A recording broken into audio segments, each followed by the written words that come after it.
Hello guys, for today's video, ayan, late almusal ako today.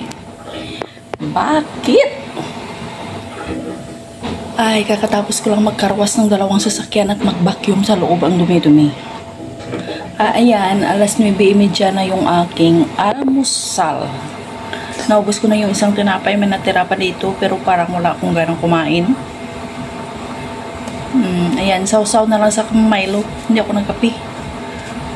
Pandesal. Hindi pandesal. Pandilitsi.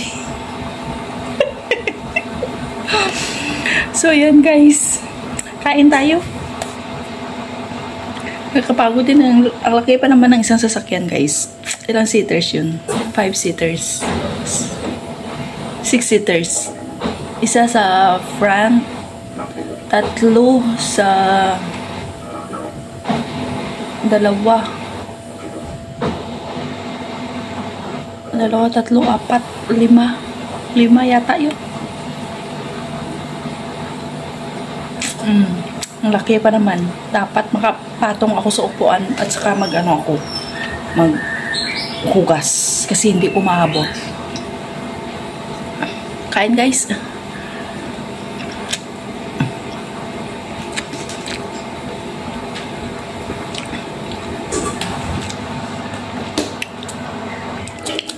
Tapos ko karwash.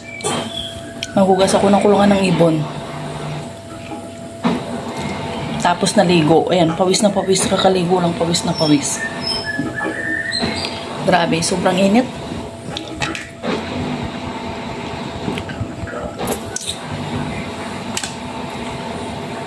Sa isang linggo, isang beses lang naman ako mag-carwash.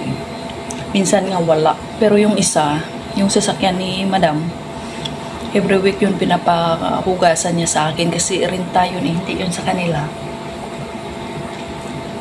Kasi isa lang yung sasakyan nila. Tapos minsan yung lalaki kailangan yung sasakyan, minsan wala sa masakyan. Tapos minsan umuulan o yung babae na rent ng sarili niyang sasakyan. Kasi mahirap papasok dun sa office niya dati kasi nagko-commute siya. Papasok daw sa office nila, mahirap. Kaya, yan, nagrinta siya ng sasakyan para mabilis lang sa kanya. At saka mahirap kasi kapag umuulan, mahirapan siya. So, ayan, nagrinta siya. Every week, pinapalinisan niya sa akin. Sabi ko, park mo sa loob. Pag mong park doon sa kalsada. Pag sabi niya sa akin na, gasan mo sa sasakyan. Pag doon niya na-park sa labas yan, hindi ko yan mabukasan. Magbitbit pa ako ng balde doon sa labas sa kalye. Bitbit ng sabon, bitbit ng pamunas. Malapit lang naman. Minsan doon banda. Malayo rin eh. Tapos yung tubig, bitbitin ko rin. Hindi ko naman mahila yung hose doon pa sa tawid sa kabila. Kasi may sasakyan minsan. Kailangan bitbitin ko talaga yung timba. Sabi ko, hindi ako naghugas. Park mo sa bukas, park mo sa loob. Diba easy dito eh. Pagtapos ko, nagising ako 6:30. Dali ako nag-akot ng ibon. Dali ko akot ng ibon. Yung isa akong kasama, guys, 6:45, hindi pa nagising.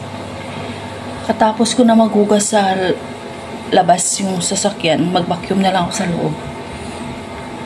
Hindi yan naman ako tinulungan plansayan yung short ng alaga ko. Kasi minamadali ko yan kasi 7:15, 7:20, aalis na sila yan. Mag-vacuum pa ako sa loob. Punasan ko pa sa loob.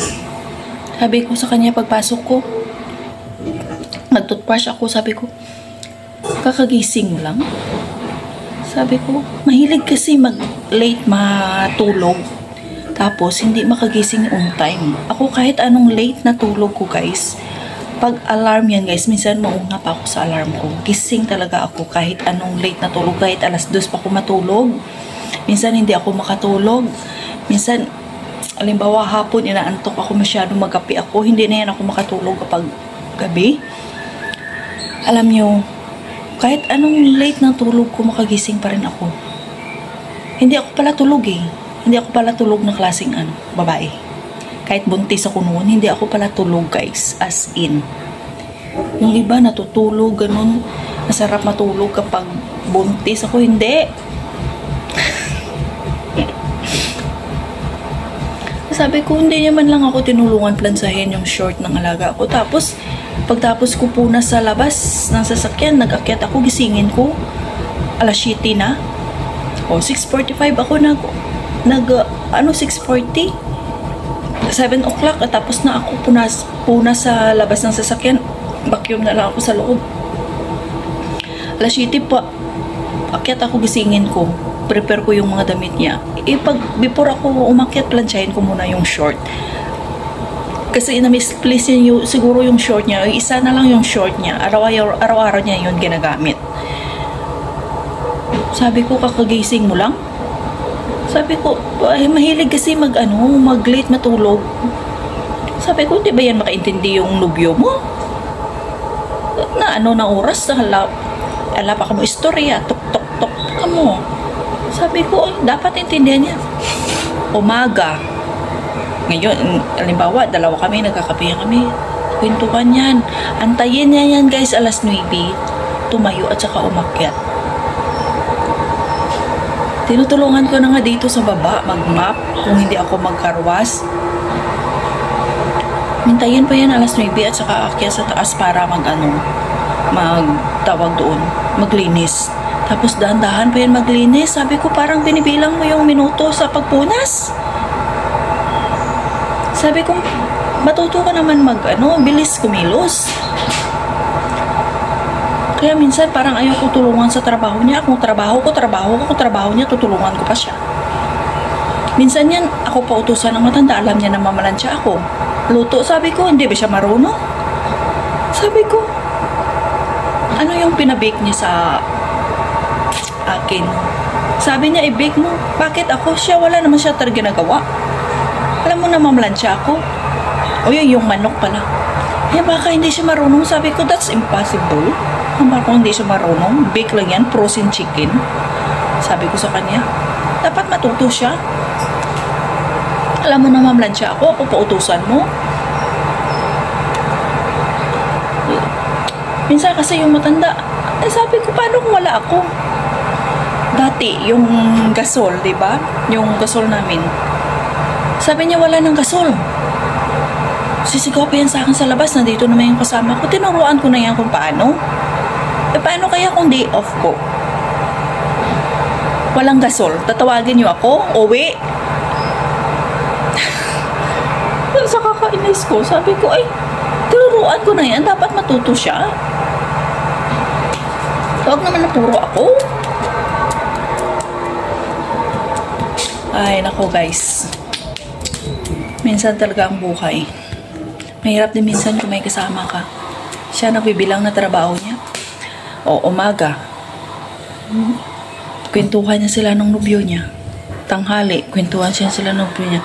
Minsan sabi ko, halika na, magligpit na tayo. Ano na oras, Hindi pa yan tatayo, guys. Kasi parang ayaw niya umalis sa cellphone na istorya sa nobyo niya. Tapos niyan, maglaba yan siya ng map. Map lang, guys, yung nilaba niya. 2 map at saka 2 pamunas. Guys, 30 minutos nandyan yan. Tapos kung gabi, kung habang kumakain din kami, nakaulang yan yung video nilang 2.